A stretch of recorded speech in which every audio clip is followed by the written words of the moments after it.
야고보서를 보면서 정말로 움직이는 뭔가 자꾸 움직이고 역동적인 그러한 실생활을 하는 그래서 말씀을 행함으로 옮기며 사는 우리 성도님들이 되시기를 그러한 결심을 하는 또 그러한 지혜를 얻는 그러한 시간이 되시기를 예수님의 이름으로 축복합니다.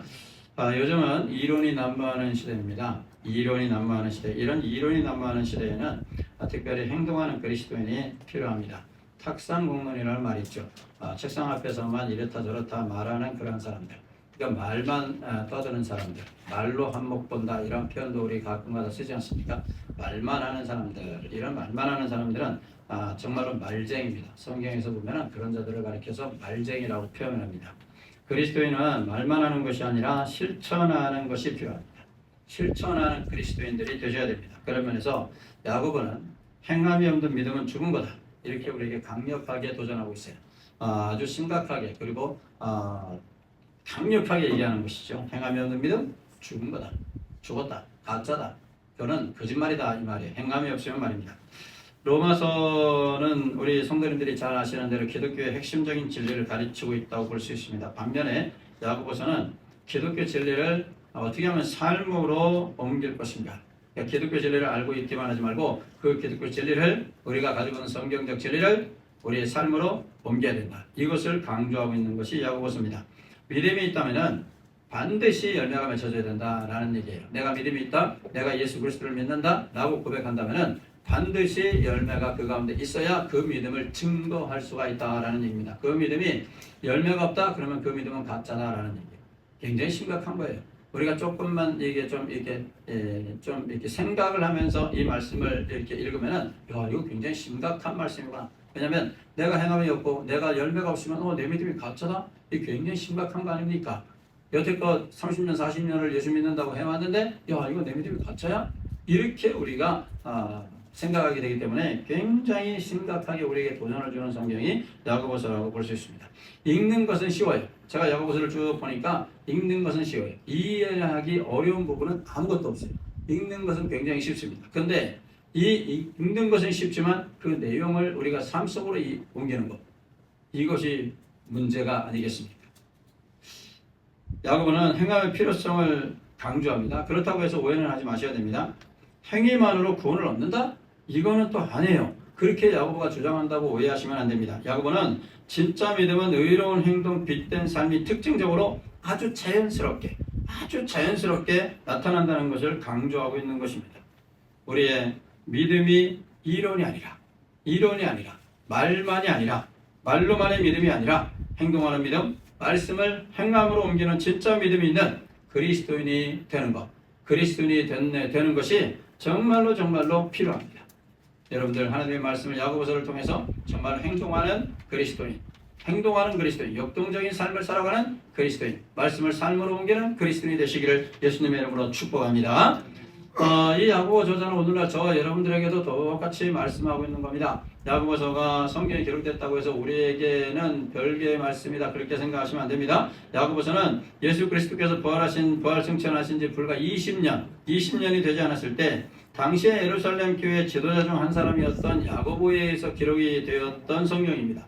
성경에 보면은 신약성경에 보면은 야고보라는 이름이 4번이 등장합니다. 4명이에요. 4명이 등장합니다. 이름이 같아요. 4명이 등장을 합니다. 그 중에 2명은 제쳐놓고 2명 중 하나. 그러니까 이 성경 야고보서를 기록할 만한 지명도 그리고 영향력을 가진 인물이 누굴까? 두 가지로 사람들은 보는데 왜 두 가지로 보는지는 잘 모르겠어요. 한 가지로 정리가 될 수 있거든요. 사도 요한의 동생이요. 예수님의 그 제자 가운데 사도 요한이 있지 않습니까? 사도 요한의 동생이었던 사도 야고보가 있습니다. 야고보가 있어요. 그리고 예수님의 친동생 야고보가 있어요. 이 두 사람이 있습니다. 두 사람이 그래도 야고보서를 기록했을 것이다라고 추정을 하는데 결정적으로 사도행전 12장 2절에 보시면은 거기서 보면은 야고보가 AD 44년에 순교를 합니다. AD 44년.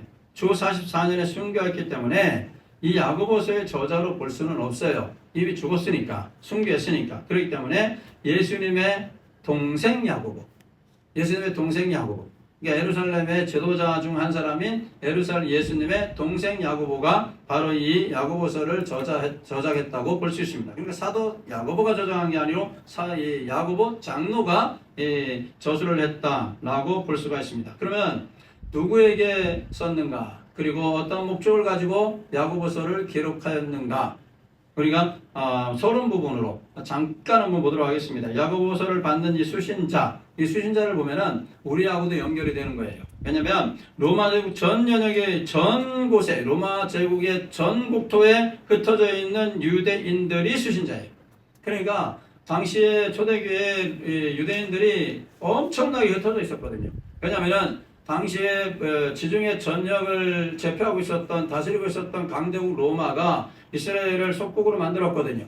그렇기 때문에 이스라엘을 속국으로 만들어가지고 사람들이 뿔뿔이 다 흩어져 버렸어요. 다 흩어져 버린 거예요. 유대인들이, 정통 유대인들이 더 이상 예루살렘 중심, 예루살렘 공동체로 살지 못하고 다 흩어져 버렸어요. 핍박이 와가지고. 핍박이 왔습니다. 그때 스데반 집사님도 순교하고 그러지 않았습니까? 이러한 핍박으로 인해서 초대교회 성도님들이 다 흩어졌어요. 이 흩어진 유대인들을 가리켜서 우리는 디아스포라, 흩어진 유대인 이렇게 표현을 하는 겁니다.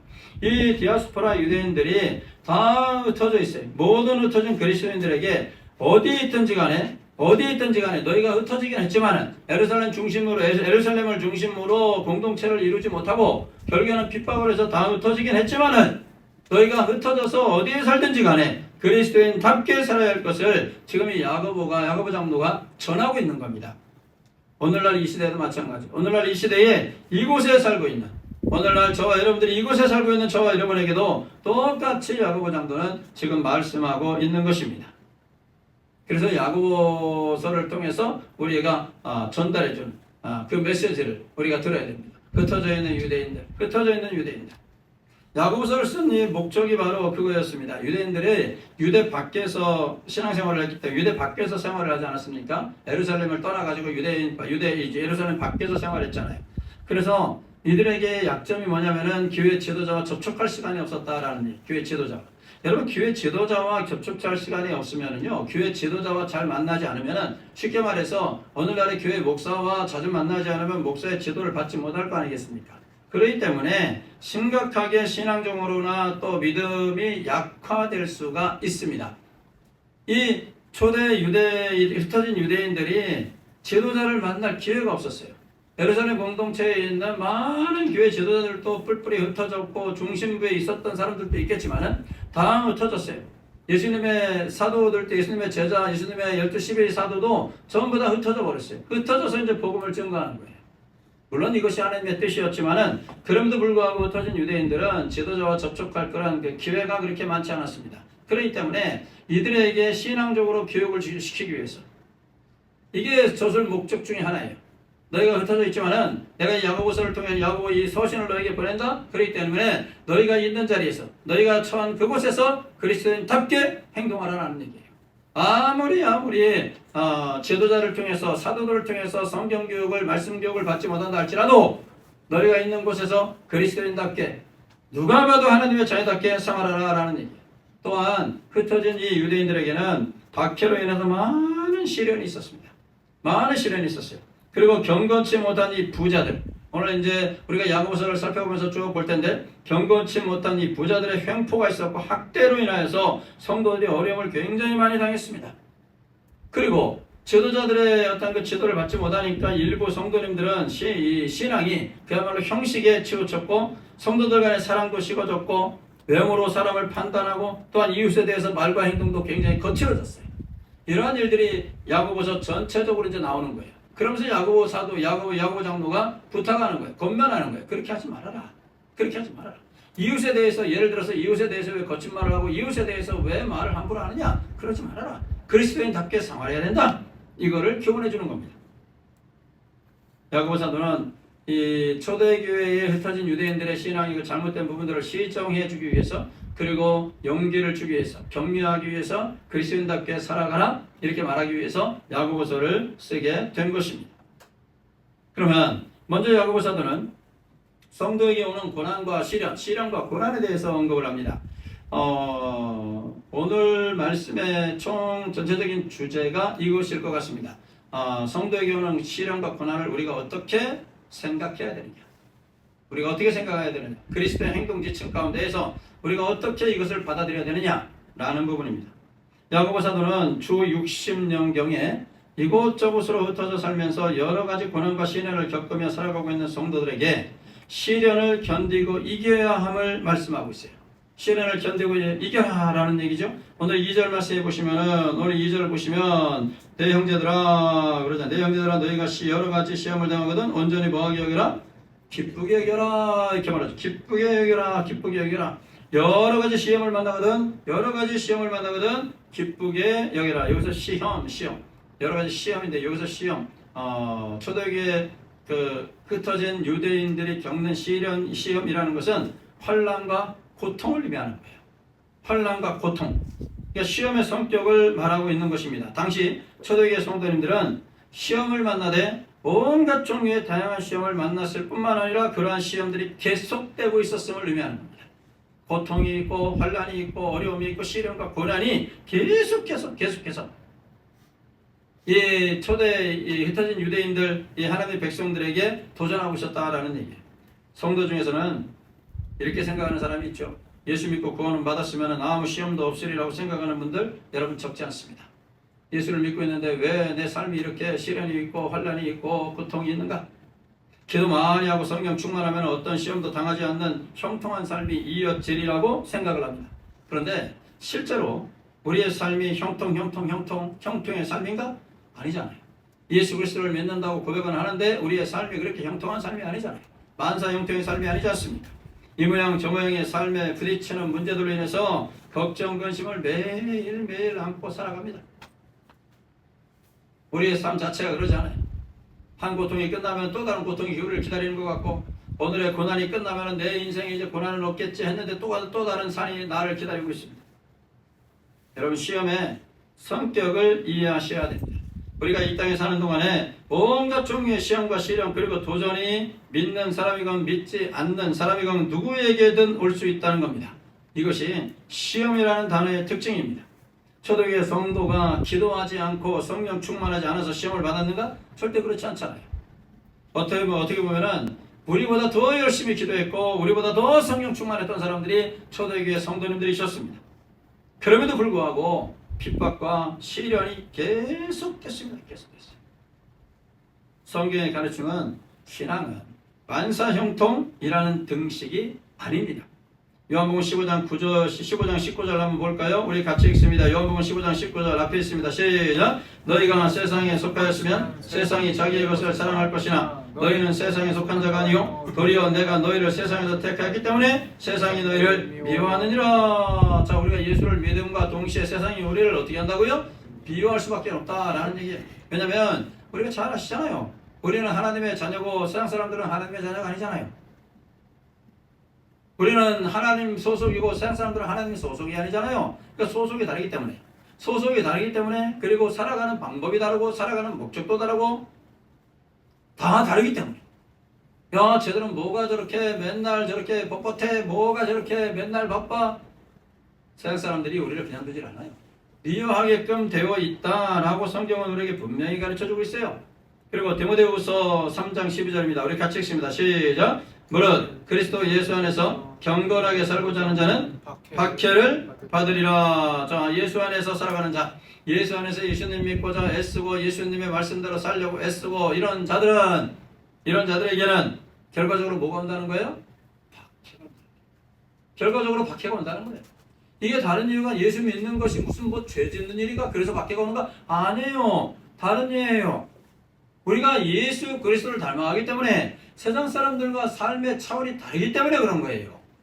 너무너무 고차원적인 삶을 살아가니까, 예수 그리스도를 믿는 자들은 고차원적인 삶을 살아가니까 세상 사람들이 보기에 미워지는 거예요. 우리가 다르니까. 자, 그런데 우리가 세상 사람들과 똑같이 살면 세상 사람들이 미워하겠습니까? 미워하지 않겠습니까? 미워하지 않아요. 뭐 똑같은데 뭐 저놈이나 나나 똑같은데 뭐 이렇게 말하는 거예요. 저놈이나 나나 똑같은 거 아니야? 이렇게 말하는 거예요. 근데 우리가 세상 사람들과 차원을 다르게 살아가면은 세상 사람들이 당연히 미워할 거 아니겠습니까? 당연히 미워합니다. 당연히 미워해요. 그러므로 예수 믿고 구원받은 사람에게 더 이상의 시험이나 어려움이 없으리라 이런 안이한 생각 여러분 버려야 됩니다. 세상을 살면서 이런저런 일로 고난을 당할 때가 있다는 것입니다. 그리고 사탄의 공격도 역시 마찬가지예요. 사탄의 공격이 계속된다는 것을 우리가 아셔야 됩니다. 우리가 이 땅을 떠나서 하나님 나라에 가기까지 비록 사탄의 권세가 완전히 꺾였습니다. 완전히 꺾이고 또 승리가 보장되어서 우리가 세상을 살아가기는 하지만은 그럼에도 불구하고 하나님 나라에 우리가 입성할 때까지 사탄의 공격은 계속된다는 것을 기억하셔야 됩니다. 기억하셔야 됩니다. 오해하지 마십시오. 우리가 예수 그리스도가 사탄에게 졌기 때문에 우리가 시험을 받고 그런 거 아니에요. 이미 승리는 보장이 되어 있습니다. 아무리 사탄이 우리를 공격한다 할지라도 우리의 영을 지옥에 멸절시키고 지옥으로 끌고 들어가고 절대 그렇게 못합니다. 우리는 하나님의 자녀고 예수 그리스도가 이미 승리했기 때문에 그렇습니다. 그러나 그럼에도 불구하고 이 땅을 살면서 우리는 하나님 나라 갈 때까지 계속 사탄은 공격을 하는 겁니다. 산길자를 찾아서 우는 사자와 같이 주변을 놀고 있는 거예요. 틈만 나면은 우리를 공격하려고 하는 거예요. 그래서 우리의 삶이 고난의 연속이고 우리의 삶이 시련의 연속이고 고통, 환난 이런 것들이 계속 일어날 수밖에 없다라는 얘기예요. 여러분 그렇기 때문에 우리에게 필요한 것이 뭔가?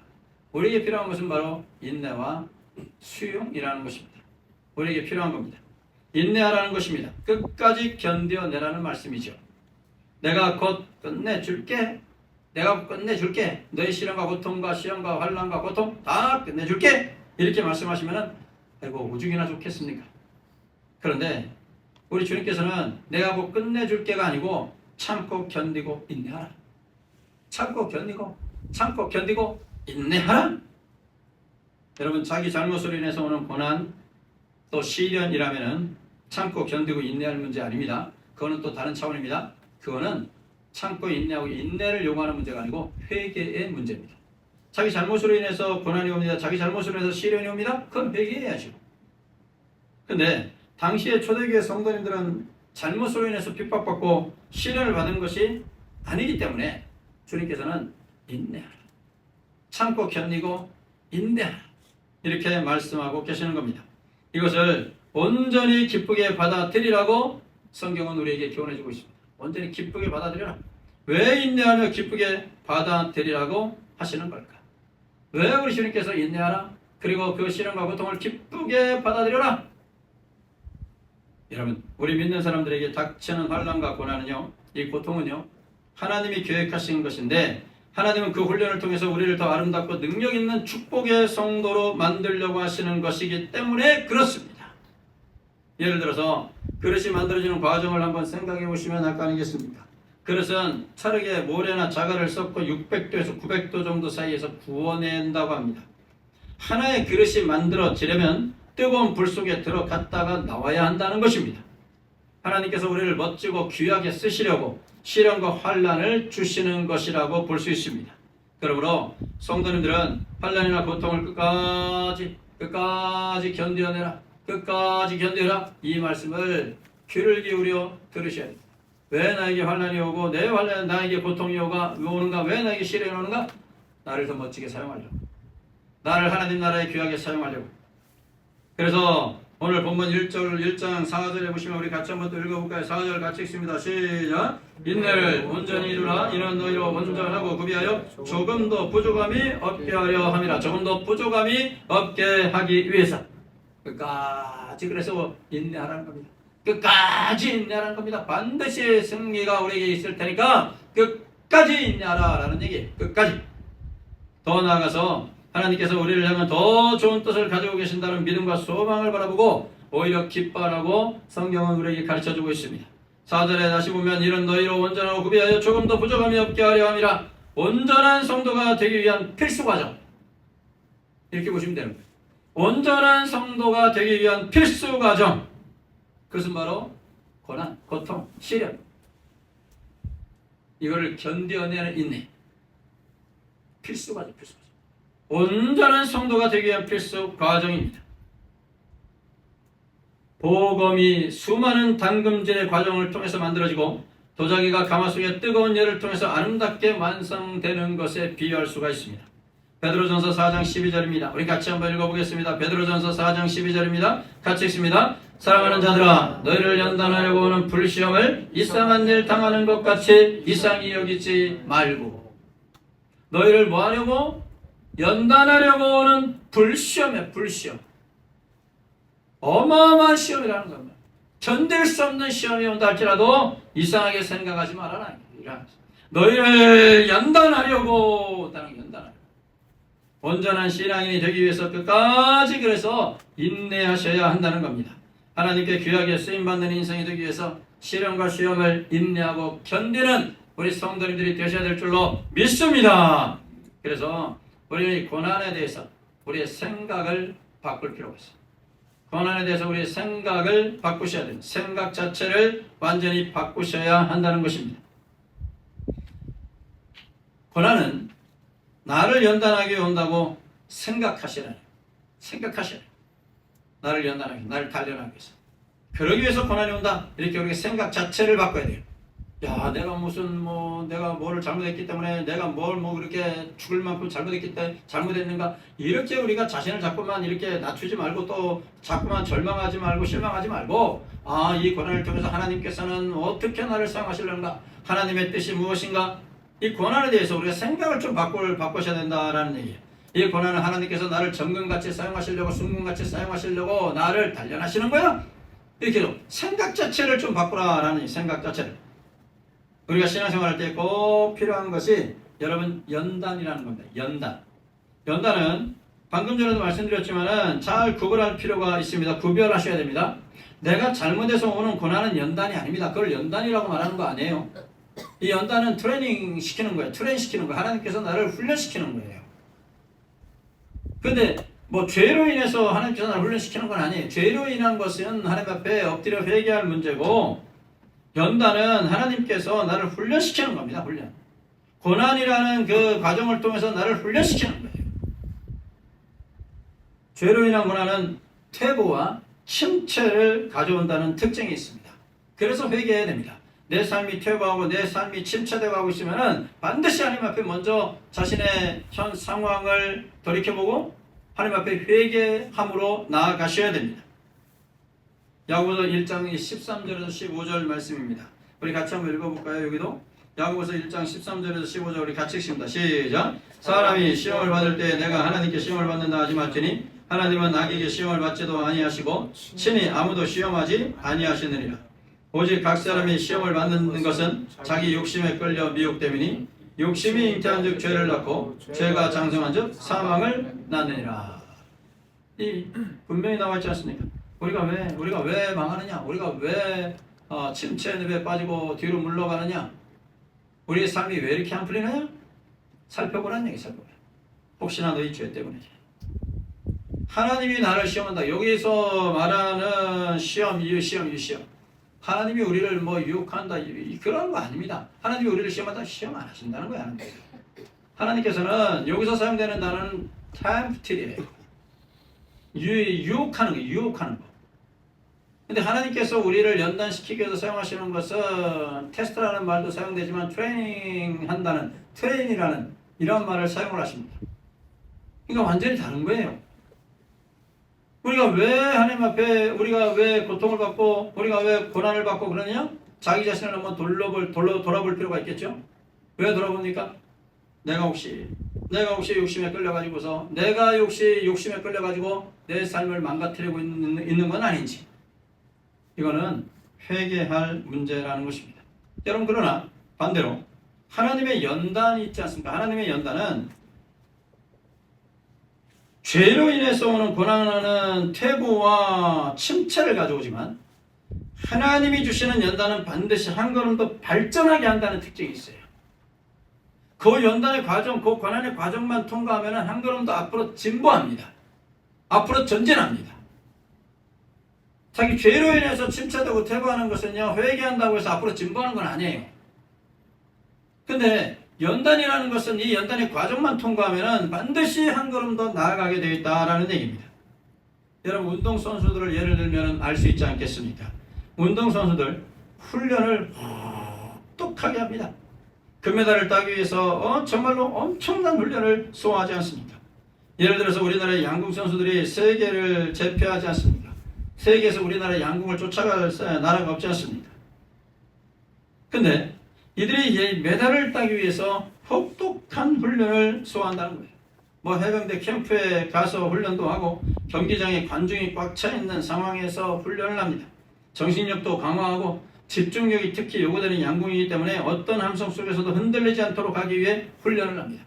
여러분, 이런 훈련의 과정을 거치면, 이런 혹독한 훈련의 과정을 거치면은 그 다음에는 발전이 온다는 거예요. 발전. 이런 과정을 거쳐서 결국에는 금메달을 따는 거 아니겠습니까? 발전된다는 거예요. 연단이라는 것은 어려움의 과정을 거쳐서 나를 하나님께서 발전시키는 것입니다. 그리고 고난은 하나님의 자녀인 나를 귀하게 쓰시기 위해서 온다고 생각을 이제부터 바꾸셔야 됩니다. 바꾸셔야 됩니다. 모세를 이스라엘 백성을 구하기 위한 귀한 도구로 쓰시기 위해서 하나님께서 모세를 80년간 훈련시키시지 않으셨습니까? 바로의 궁전에서 40년 세상의 모든 학문을 섭렵하게 하셨고, 그리고 영적으로 훈련시키기 위해서 모세를 광야로 보내셔가지고서 40년을 훈련시키셨습니다. 그리고 80세에 그를 불러서 애굽으로 보내시지 않았습니까? 하나님께서 귀하게 쓰시기 위해서 택한 사람에게는 그만큼 단련과 훈련이 필요하기 때문에 고난을 주신다는 것입니다. 여러분, 요셉을 보십시오. 형들의 미움이 형들에 의해서 팔려간 요셉을 보십시오. 그가 고백하는 말을 들어보면 하나님의 계획을 알 수 있지 않겠습니까? 창세기 45장 5절을 보시면 이런 말씀이 있습니다. 한번 들어보십시오. 당신들이 나를 이곳에 팔았다고 해서 근심하지 마소서, 한탄하지 마소서. 하나님이 생명을 구하시려고 나를 당신들보다 먼저 보내셨나이다. 그리고 45장 7절에는 또 이런 말도 있어요. 하나님이 큰 구원으로 당신들의 생명을 보존하고 당신들의 후손을 세상에 두시려고 나를 당신들보다 먼저 보내셨나니. 그리고 45장 8절에는 이런 말씀도 있습니다. 그런즉 나를 이리로 보낸 이는 당신들이 아니요 하나님이시라. 하나님이 나를 바로에게 아버지로 삼으시고 그 온 집의 주로 삼으시며 애굽 온 땅의 통치자로 삼으셨나이다. 그러니까 지금 요셉은 하나님의 계획을 그제서야 이제 이해를 합니다. 하나님의 계획을 이해를 했다는 거예요. 나를 하나님께서는 총리로 사용하시려고 그 혹독한 노예의 과정을 거치게 하셨구나. 형들에 의해서 팔려가는 그 비참한 상황을 거치게 하셨구나. 근데 그 과정이 있었기 때문에, 노예로 팔려가는 그 과정, 그리고 보디발의 집에서 종살이 했던 그 과정, 억울한 누명을 쓰고 감옥에 들어가서 살았던 그 과정, 그 고난의 과정, 이 고난의 과정들이 있었기 때문에 하나님께서 지금 나를 애굽의 총리로 삼으시고 이스라엘 백성도 구원하고 애굽인들도 구원하게 하셨구나. 이게 총리로 사용하시려면 이 고난의 과정들이 있어야 됩니다. 고난의 과정. 이 요셉의 삶을 이렇게 고난의 과정은 이렇게 세 부분으로 되어 있지 않습니까? 형들의 미움을 받고, 그 다음에 종살이, 그 다음에 옥살이. 이런 일. 3단계 과정을 다 거쳐서 3단계를 거쳐가지고서 결국에는 총리로 오르지 않습니다. 하나님께서 그냥 총리로 만드시는 거 아니에요. 그냥 총리로 만드셔가지고서 요셉을 사용하신 게 아니고 바로 이 고난의 과정. 고난의 과정. 그러니까 우리는 생각하셔야 됩니다. 나의 경우는 고난이 있다면 그래, 이 고난의 과정을 거치면은 하나님께서 나를 귀하게 사용하시겠구나. 이렇게 우리가 생각하시면 틀림이 없습니다. 여러분, 다니엘도 마찬가지 아닌가요? 다니엘도 평범한 상황 속에서 공부 열심히 해가지고서 뭔가 바로와 느부갓네살 왕에게 뛰어가지고서 바벨론의 총리가 됐습니까? 아니에요. 그렇지 않아요. 고난의 과정이 있었잖아요. 종으로 팔려갔었잖아요. 종이었습니다. 포로된 나라의 종 속국인 그 나라에서 잡혀온 사람이에요. 그것도 어린 나이에. 그 과정이 있었기 때문에 사왕조에 걸쳤어요. 느부갓네살, 벨사살, 다리오, 고레스 4왕조에 걸쳐서 바벨론과 메데바사의 총리의 자리로 올라가지 않습니다. 고난의 과정이 있다는 거예요. 고난의 과정이 있게 됩니다. 학생들도 열심히 공부하고 그 공부하는 과정이 하나의 고난의 과정이에요. 그야말로 그냥 고난의 행군이에요. 그냥. 그 고난의 과정을 거쳐야 뭔가 되는 겁니다. 다 놀 때 나도 놀고, 나들 공부할 때 나 또 놀고, 그래서야 뭐가 되겠습니까? 안 되는 거예요. 정말로 밥을 굶어가면서 열심히 뭔가를 하는 과정, 이 과정을 거쳐야 하나님께서 사용하시는 거예요. 하나님께서 사용하시는 거예요. 아이고, 점심때가 됐으니까 점심 먹어야지, 아침 먹고 나가야지, 점심 먹어야지, 저녁 먹어야지, 먹을 거 다 먹고, 제가 볼 때 먹을 거 다 먹고는 못하겠더라고요. 보니까 고난의 과정이 있어요. 준비할 게 너무 많아가지고서 때로는 점심때를 놓쳐요. 막 하다 보면 뭐 순식간에 시간이 가버립니다. 그러다가 이제 들어오면은 배가 엄청나게 고파요. 차를 파킹하고서 들어오는데 다리가 부들부들 떨어요. 너무 배고파. 그럴 때도 있어요. 뭔가 우리 학생들도 자녀들도 뭔가 이뤄내려면 그만큼의 이 고난이라기보다는 이 공부하는 과정 자체가 고난이죠. 그 과정. 놀러 다닐 거 다 놀러 다니지도 못하고 이런 과정이 있어야 된다라는 게 과정이에요. 여러분, 우리 고난의 과정은 하나님께서 우리를 사용하시려고 준비하시는 과정이에요. 그렇기 때문에 고난에 대해서 우리가 생각을 바꾸라. 생각을. 나에게 고난이 온다. 그러면은 이 연단이니까 이 연단의 과정이 끝나면은 하나님께서 반드시 나를 사용하실 거예요. 반드시 나를 사용하시고 내 삶과 내 신앙과 내 믿음도 한 걸음 더 발전하게 될 거야. 이렇게 생각하셔야 한다는 것입니다. 바울 사도는 고난을 참 많이 겪은 사람이에요. 고린도후서 11장 23절을 보시면은 이런 말씀이 있어요. 내가 수고를 넘쳐도록 하고 목에 갇히게도 더 많이 하고 매도 수없이 맞고 여러 번 죽을 뻔하였으나, 이런 말을 해요. 하나님의 복음의 증인으로 사용하기 위해서 그에게 엄청난 고난이 따라왔다는 거예요. 오늘날에 우리 모든 신학생과 목회자들 그리고 모든 성도들까지 존경하고 정말로 배우기를 원하는 롤모델을 삼는 사도 바울. 왜 그런 사람이 됐습니까? 이런 과정이 있습니다.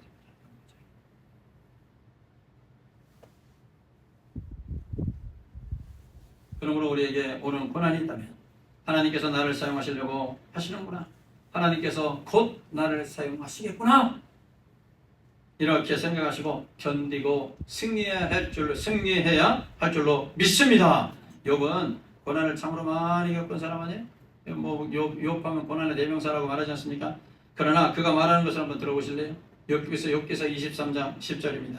욥이 말하는 걸 한번 들어보십시오. 우리 같이 크게 앞에서 꺼내겠습니다. 같이 읽습니다. 시작. 그러나 내가 가는 길을 그가 하시나니 그가 나를 단련하신 후에는 내가 순금같이 되어 나오리라. 할렐루야.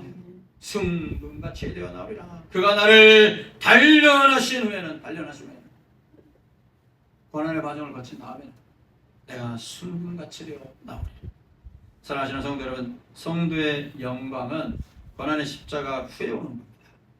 고난의 십자가가 없이는 성도의 영광도 없는 겁니다. 환난의 보자기에 쌓여오는 하나님의 축복이라는 말이 있습니다. 환난의 보자기에 쌓여서 오는 하나님의 축복. 영어 속담 중에서도 그런 말이 있지 않습니까? No cross, no crown이라는 말이 있지 않습니까? 십자가 없이는 면류관도 없다. No cross, no crown. 십자가 없이는 면류관도 없다. 고난이 없이는 영광도 없다는 말입니다.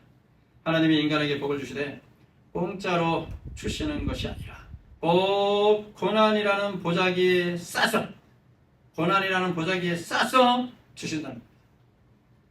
그러니까 보자기를 풀어야 돼. 고난을 통과해야 돼. 그러면 그 안에 복을 발견할 수가 있게 되는 것입니다.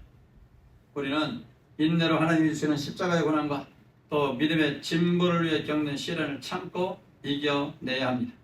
하나님의 나라를 위해서 귀하게 사용하시려고, 정말로 나를 귀하게 사용하시려고 도가니에서 나를 단련하시는구나.